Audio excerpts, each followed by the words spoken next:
Hmm. I can see the lights behind you. It's Oh, I know. night It's New time. York. And yeah, it's different during the day. As the Yeah. evening sky, it looks different out there.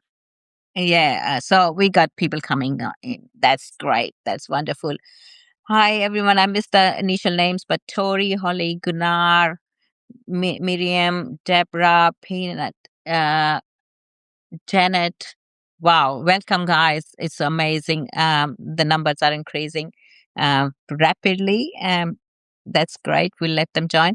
But while they're joining, I'll just quickly talk about what uh, last time, a couple of weeks ago, I invited Karen to have a live with me, and we talked for 40 minutes nonstop, and and I just found someone who matched me to my energy, or I could match to her energy. Put it this way, because Karen is amazing. She is so excited all the time, like me. And we enjoyed our chat so much that at the while during the chat, I said to Karen, I have to have you again on a live.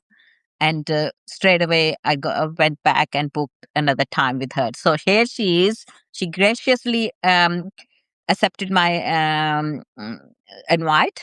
And after talking to her and after interviewing her last time, I found out what a big celebrity Karen is. She's written 50 plus books. Her books had gone bestseller for a long time. And she has connections in the movie industry, in the with the big writers like Seth Godin and others, and she had so many stories to tell. So, Karen, tell me a bit more about you. I don't know really. I just scratched the surface. What I love is when we were talking right before we got on, is the word that you really resonated with was that word exuberance. Yes. And that's where we left off last time, that if you feel exuberance about what you're doing, people pick up on that. And that's what good marketing is.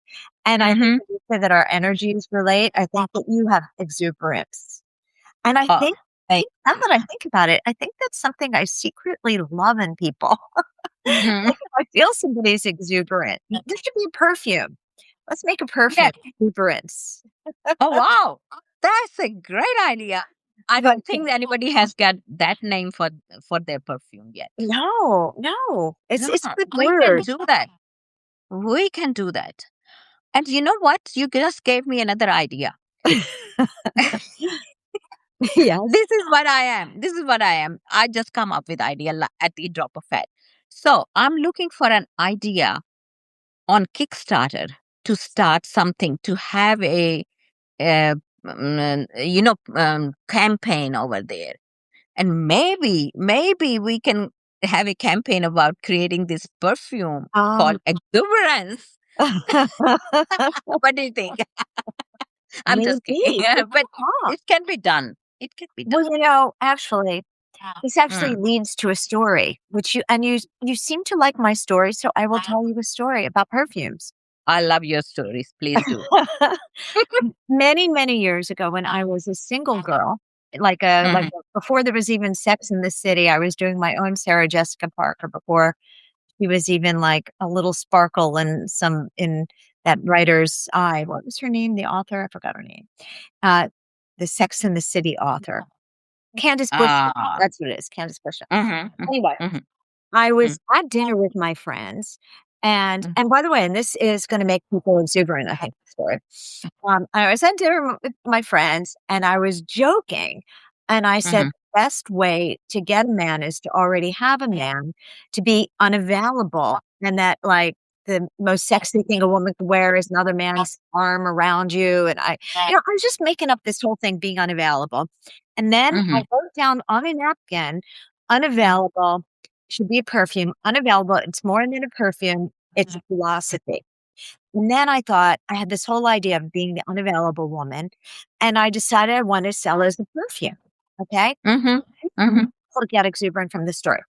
So I lived across the street from a gift shop. The next day, Mhm. and there were Mhm. always products there that I sort of noticed in the back, but didn't really pay attention to. But now I'm thinking perfume, and they were like dirty girl soap, and like they had these funny names for like soap Mhm. and Mhm. lotions and potions. And I Mhm. thought, geez, that company might want to buy my perfume idea. It was just like, I'm Yeah. telling you, this is how things happen. So the name of the company was Blue Q. I didn't know them Mhm. from anybody. And Mhm. I bought one of the products and then I went home and I Mhm. found out the name, the phone number, and I called Mhm. late at night, like not late at night, it was around 5 o'clock, which I Mhm. which actually is the secret. If you call late at night, like 5 or 6, the secretaries or assistants rather are gone. And sometimes Mhm. the owner of the company picks up the phone. Mhm. So that for a small company. So I called up, Mhm. and the owner of the company picked up, and I told him about my idea for unavailable perfume, and then he Mhm. and I sold the perfume, and it came out, and we designed it because I wrote copy around the unavailable perfume. And what Mhm. we did was we took the perfume bottle, and Mhm. people hide guns in Bibles, like there's a joke about that. They have a die cut of it. Mhm. Took the perfume bottle and we put it inside the die cut of a book, so it's Mhm. available, and then the page Mhm. is turned around the perfume bottle, and I talk about being the unavailable woman in the whole philosophy of it, and we sold that, and we, um we actually won awards for design for that book, for the design. Mhm. So, anyway, my story is, if you have an idea, don't just write it down on the napkin and crumple it up. Yeah. Uncomfortable, stare at Mhm. it, and think, Mhm. "Why the hell not?" And then go out there and do it. I love that. Why the hell not? That is that is the thing. So okay, I'm going to tell you a story in response to your story and Okay. in response to why the hell not. You know, last chat we had, you told me story of you contacted Seth Godin Yes. and you got a blurb from him for your book. Well, I did that. I took your challenge. Yes. I wrote to him. I sent him my book. I told him it's number one at the moment in the Uh-huh. new release section on Amazon. And I Yeah. said, would you please consider talking to me about importance of authorship in this online writing world? And also, if you care, would you read this book and give me a blurb? Yes. He hasn't responded yet. It's only been 2 days, Oh, it's only but 2 days. Yeah. it's That's yeah, so but sweet. you know the courage it Yes. took me to do that. I'm That so was happy. worth it. That Yes. was worth it. Yes. That's So this is what we are talking about, guys who are listening and who will be listening to the recording. That why the hell not? why not? You know, everything that's moved my career forward is a why the hell not moment. Everything Mhm, that ever happened. So, I mean, and I like that, and I'm going to tell everybody, you asked mhm. me to read it and then write something, and I said, yes, yes. Yeah, And you know what? yeah. It's up now on Amazon. So I'm going to do a Mhm, why the hell not for you. mhm. Everybody, help her out. Go on Amazon, buy her book, and write her a nice little testimonial on Amazon because she's helping you. Let's help her. Let's help her back. Thank I'll you very ask for much, you. Karen. Just Tell to them, tell let them the those name of the book because I forgot the name of your book. yeah, yeah. So those all those who don't know and haven't been reading my Substack and my notes, etc. I've been harping about my new book, which is One Book to 100K. It's a book I have written specially for the Substack readers, those readers who want to succeed on Substack or any business they want, online business they want to create. Uh, you can build your authority with just one book. Doesn't matter how many articles you write, how many newsletter you write, how many LinkedIn posts you write. They don't give you kind of authority one book can give you. So in that book, I spell out everything you need to do. It's a actionable book. I explore my idea. I actually present it to you like that. That book is now my authority to talk about building your authority with a book, and it is available for 99 cents at the moment. It's going to go full price soon. So please go and get that book, read it, leave me a review. It would be really, really good for to spreading the message. I'm doing So it. this is Yes, come on, let's all jump in and we'll all do this for her. love that, love that. And Yeah. this is my book number 15. So I'm not a new writer. I've been doing it. Holly said, just bought it. You both inspire me. Thank you, Holly. I love it. And it's Look, I love books. I have loved books ever since I was a kid. And for me to uh, to become an author was a big thing. I actually spent years trying to write a book, my first novel. It's still not finished, but it paved the way to write books for me. I wrote my first book out of desperation. I just got so sick of wanting to do that but not being able to. Mm, So I sat down one day. I woke up with this voice in my head which said to me, just write that book, write the damn book and write it fast. So I wrote my first book in 7 days and published it, put it on Amazon. That is my still my best selling book. that's great. And after that, I this is my daughter calling. I just had to um, let it go. So after that, I've written 15 more books. I've written six novels, and rest nonfiction books. A book. They're mainly books for writers. And my mission in life is to help people like me who are stuck, who want to write a book, and who are stuck. I just want to pave the way for them to look, put your idea in a concise, in a coherent manner in a book and put it out there. Hmm. Someone will pick it up and someone will thank you for that. But Karen, you have been writing books all your life. Tell me your story. Tell me how did you get into writing books and how are they helping others? Well, like you, I always wanted to be a writer. I have journals, from when I was like first learned to write, like 6 years old, and I would read books. I was a voracious reader early on. And I used to go with my mom. I don't think I told this last time to pick up my dad from the train station. And did I tell you guys this last time? There was No, a no, you didn't. like magazine shop across the street from the train station. And Mm-hmm. I would run in and I would buy Psychology Today magazine and a Mad magazine. And Mm-hmm. because I love humor and I love psychology, and I would Mm-hmm. read those. And I sometimes think to myself that that's what my books are. They're like, if you put Mad magazine and Psychology Day magazine and blender and press frappe, you'd get my books because I love Mm-hmm. research and psychology and understanding.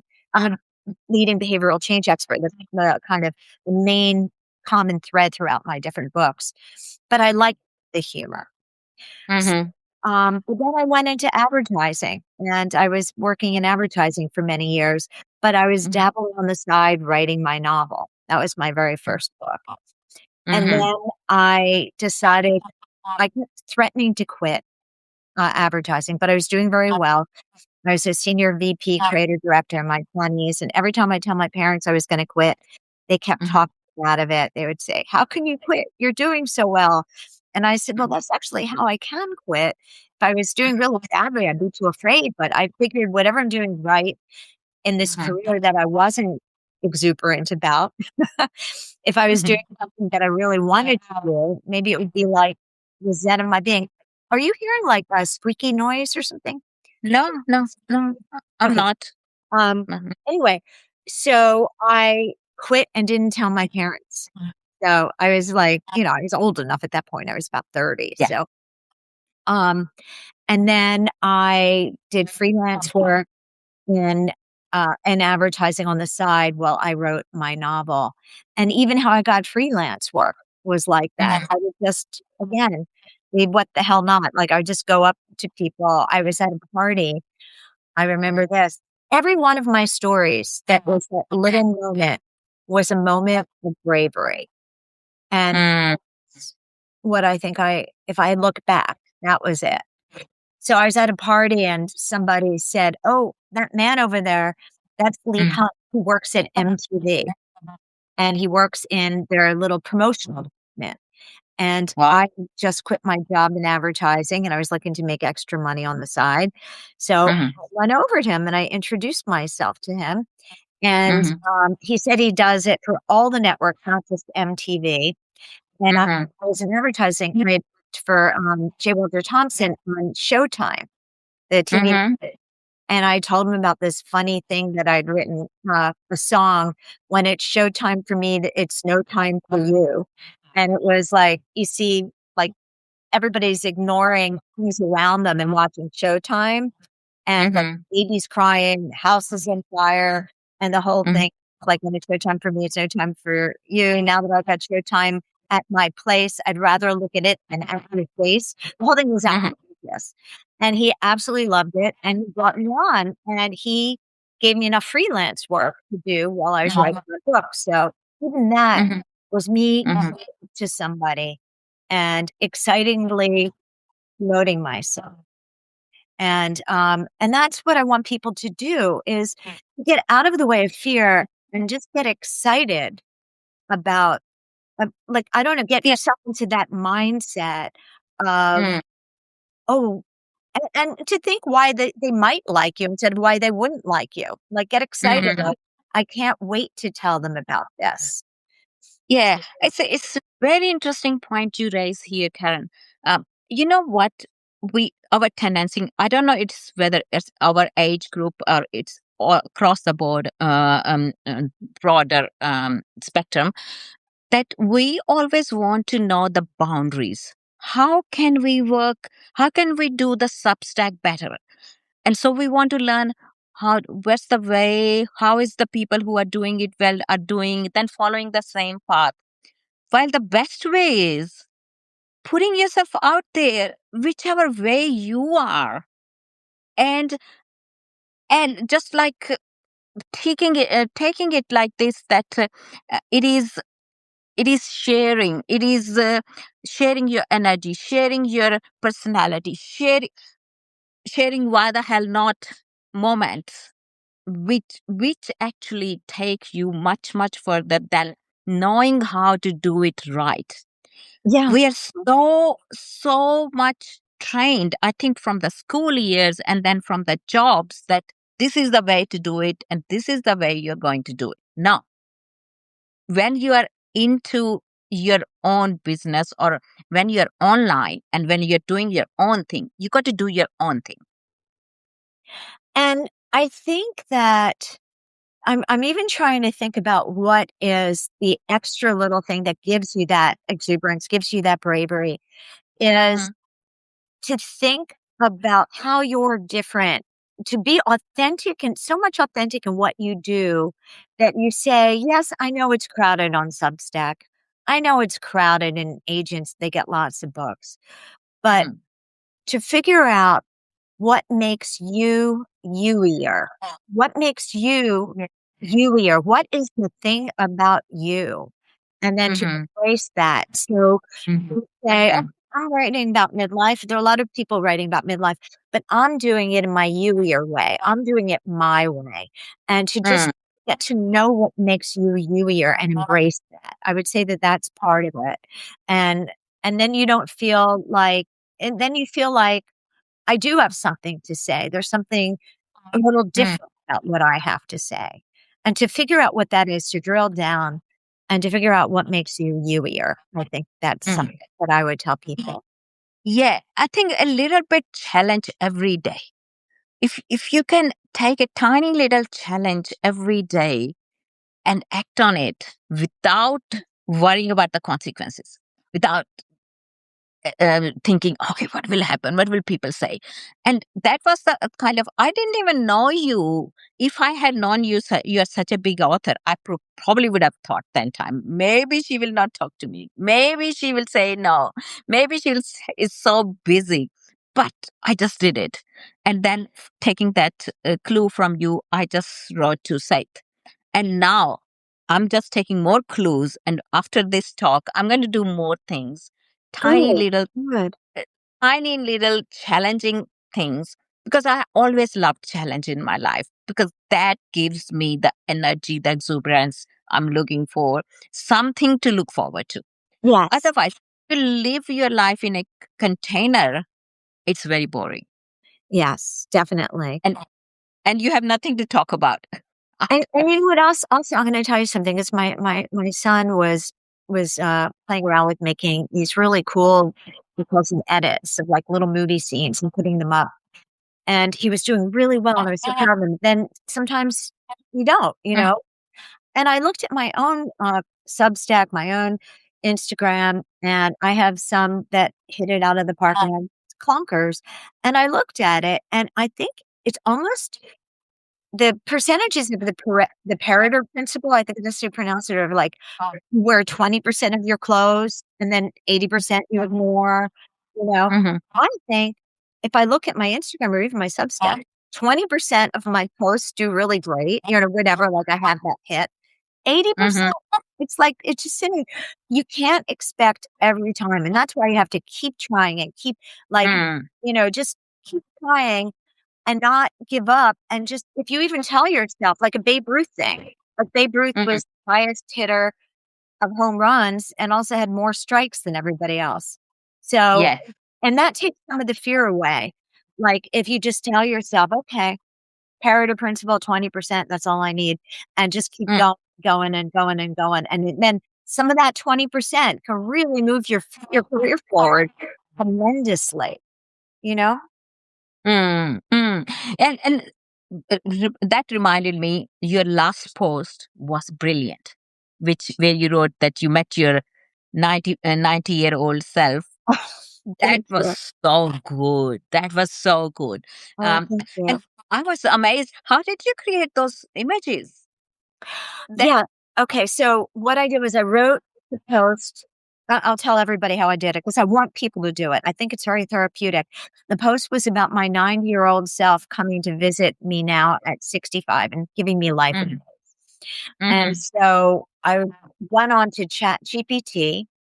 I showed mhm, Chat GPT a photo of me, and then mhm, I showed Chat GPT the essay.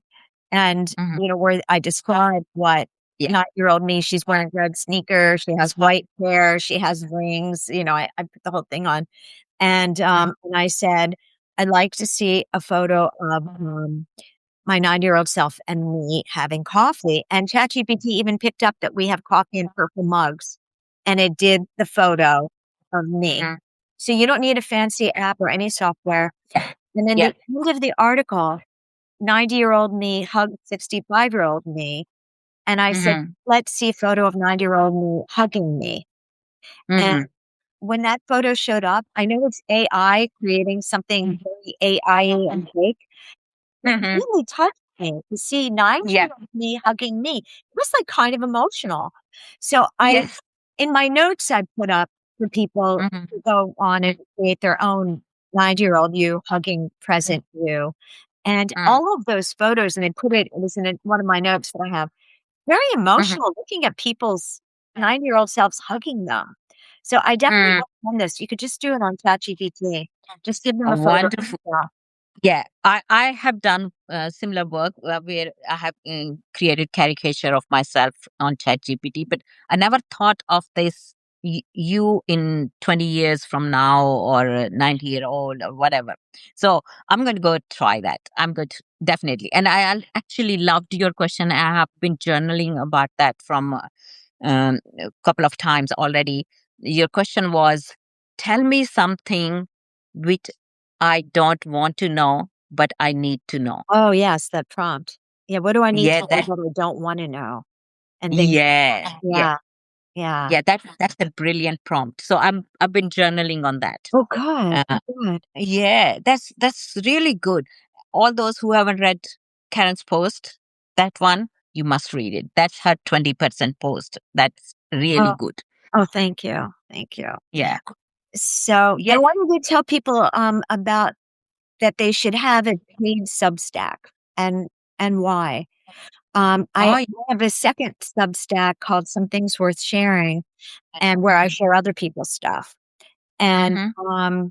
it was not paid because at that point I didn't know how to. I thought I could only attach Stripe to one Substack, but there's a way to have Stripe have a subdomain, like you could do a second Stripe, complicated Mm-hmm. more and all of that.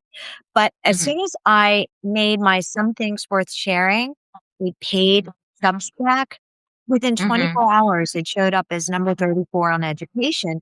But it's not like I did anything to earn it, quite frankly. I think it's Mm-hmm. because Substack wants to promote the paid Substack because they can Mm-hmm. make money from the paid Substacks. And so I recommend Yeah. everyone go paid Substack so you can rise up on Substack. And also, it might even give you a sense of taking yourself seriously as a writer if you do hear the pain. I'm really sorry. I do hear squeaking, so I apologize for that. Yeah, someone else mentioned that they are hearing the squeaking as well and they're finding it very annoying. It's not happening on my end. Is that you're from I'm ringing from a phone I'm and doing it you're from my from a desk. laptop. You're doing from that shouldn't do it. I I don't know. know. It might be something in the lines. Something in the lines. I'm so sorry Yeah, I'm for to sorry all. too. Yeah, it's happening.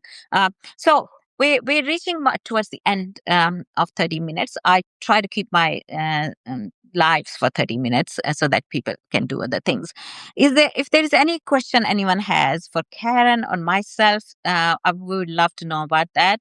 Holly says, I also bought your first book last week, How to Write and Publish an Ebook in 1 week, and that was very encouraging. Love the diary entries. Yes, people have been telling me again and again they really like the diary entries in there.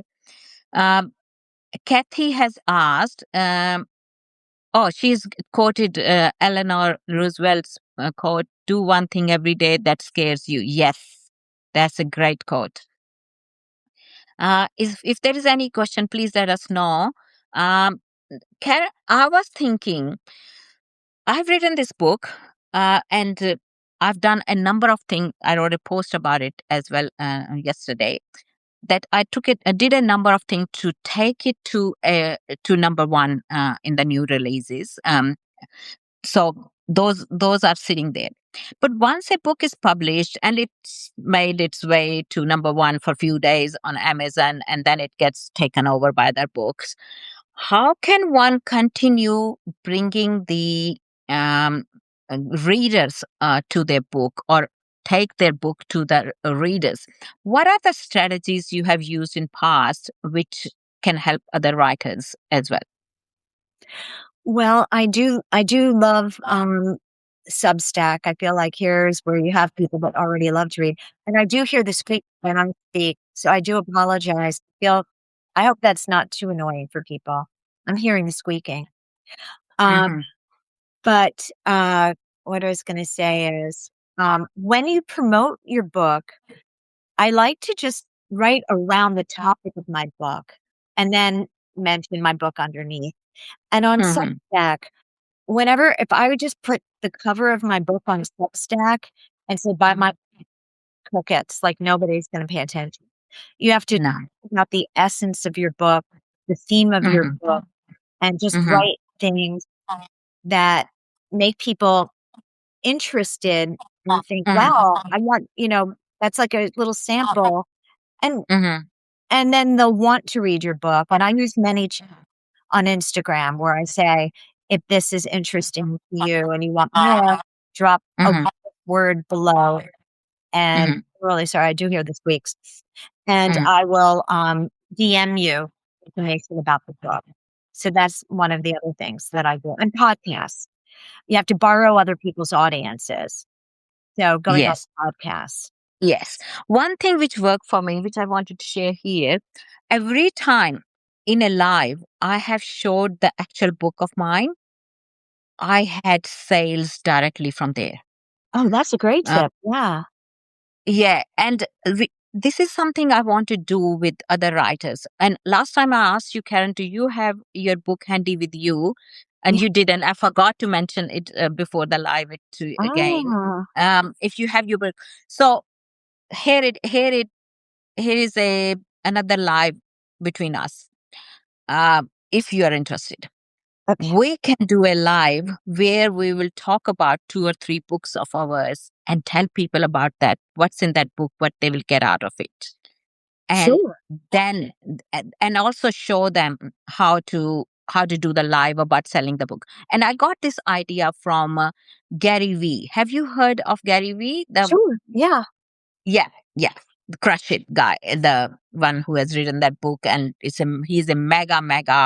Um, mm, he's the guy, marketing guy, online marketing guy, and he's predicting that live selling is going to overtake every other form of selling from 2027 onwards, and Mm, he's talking about it since last year. So he has got a special his strategy is, and there's a number of people I have after him. I have gone to look how they are doing it.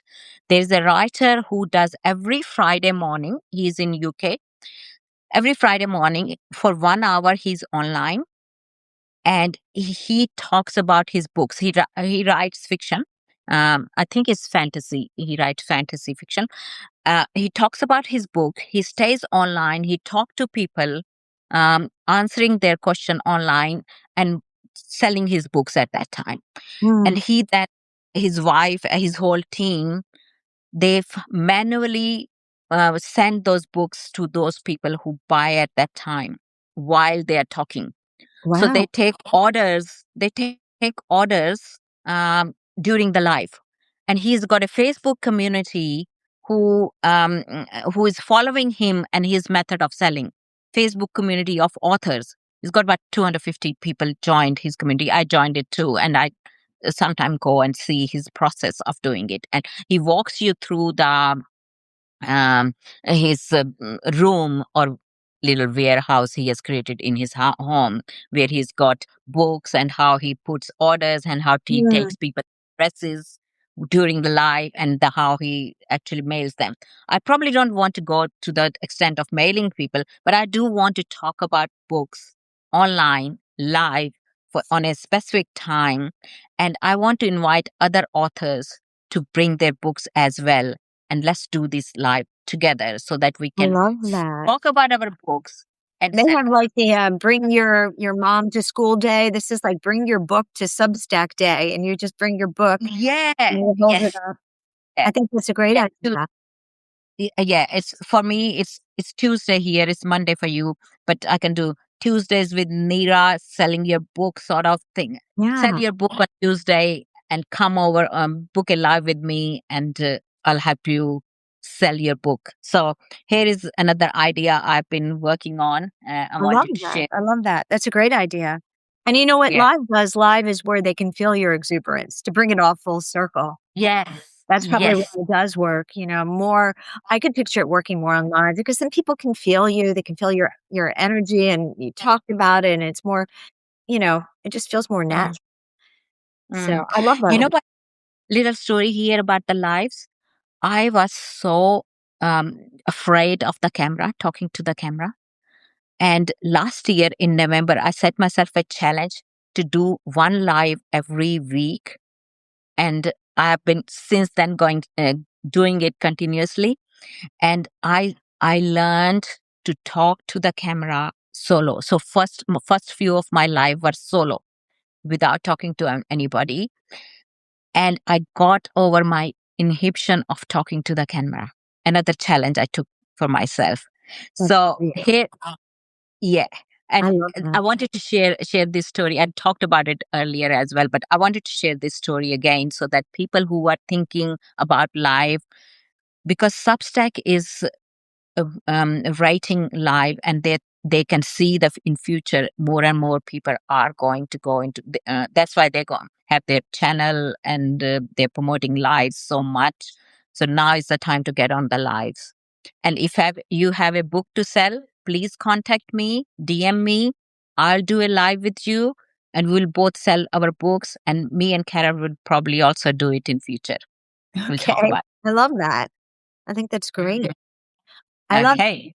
keep doing it until it, jump in when you're feeling nervous. And then over time, the only way to get better is through practice, practice, practice, so. Mhm. Sure, sure is. Thank you very much. People are really complaining about the I know, I now felt bad about it. noise. So we'll stop their pain here. We'll try and not talk.